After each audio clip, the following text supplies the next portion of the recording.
Comment aligner verticalement avec OpenOffice Writer? C'est une question qui revient souvent, tant c'est utile dans certains documents.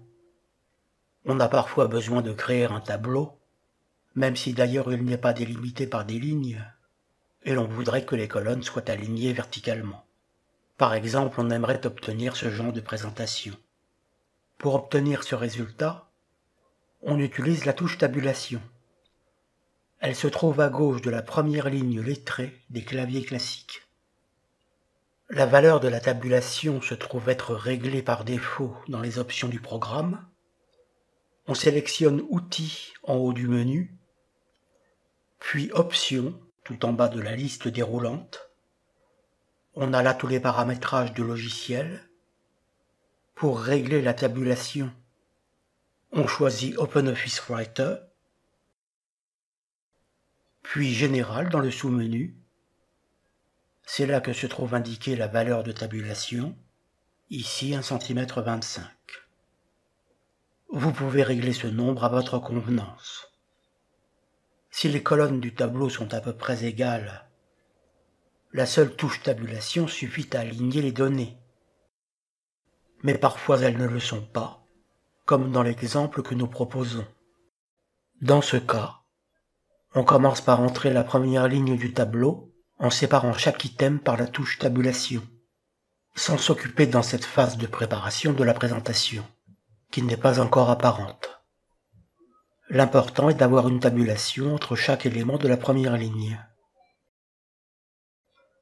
Vous passez à la ligne suivante en appuyant sur la touche Entrée.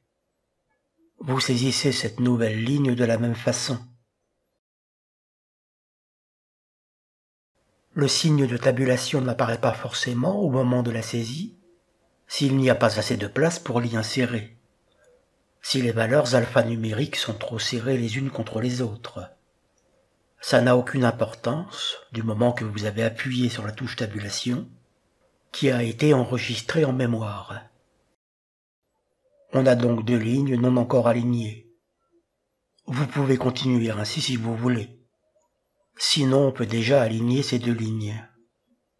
On les sélectionne avec le curseur.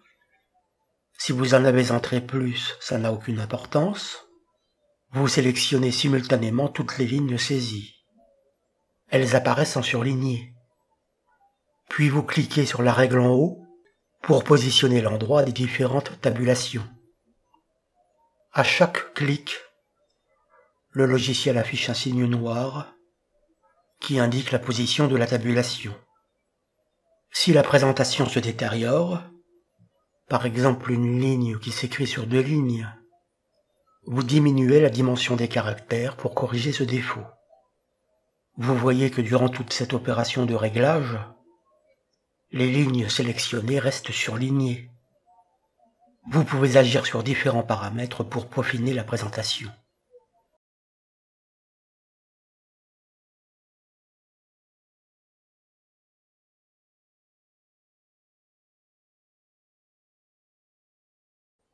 Vous pouvez ajuster la position des tabulations en les faisant glisser horizontalement sur la règle. Pour enlever une tabulation indésirable, si ça arrive, il suffit de la cliquer à gauche et de la sortir de la règle tout en gardant le bouton gauche de la souris appuyé. C'est la méthode classique pour déplacer des objets dans la plupart des logiciels. Pour continuer la saisie, il faut positionner le curseur à la fin de la dernière ligne, puis appuyer sur la touche Entrée. D'une manière générale, la touche Entrée reproduit pour la ligne suivante tous les paramètres de la ligne précédente, donc aussi la position des tabulations, s'il y en a. S'il n'y en a pas, le programme fera son calcul sur la base de la valeur indiquée dans les paramètres, montrés précédemment.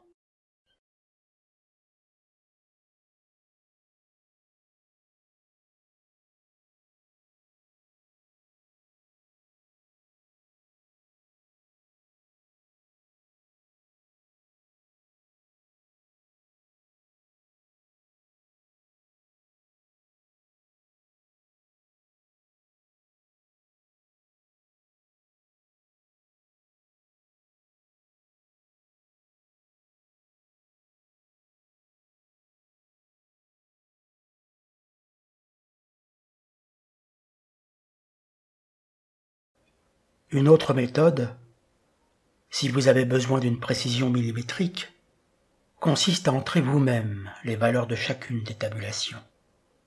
Vous choisissez Format en haut du menu, puis Paragraphe.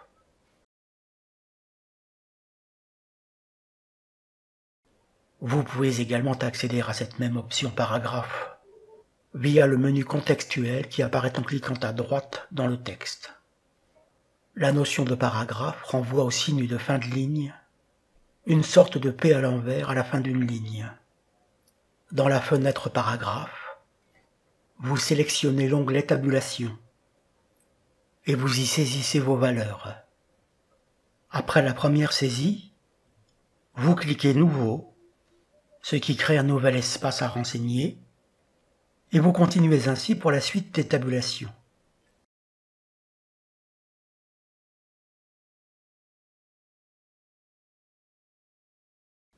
Vous pouvez tout supprimer et repartir de zéro.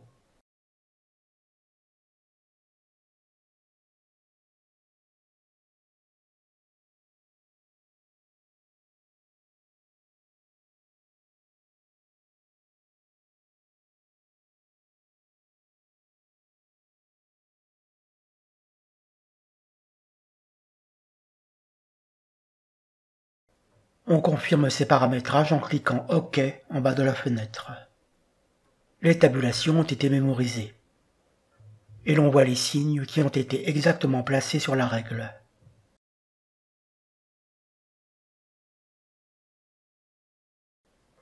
Notez que lorsqu'il n'y a qu'un seul item tabulé, on utilise préférentiellement le curseur haut de la règle, qu'on positionne à sa guise.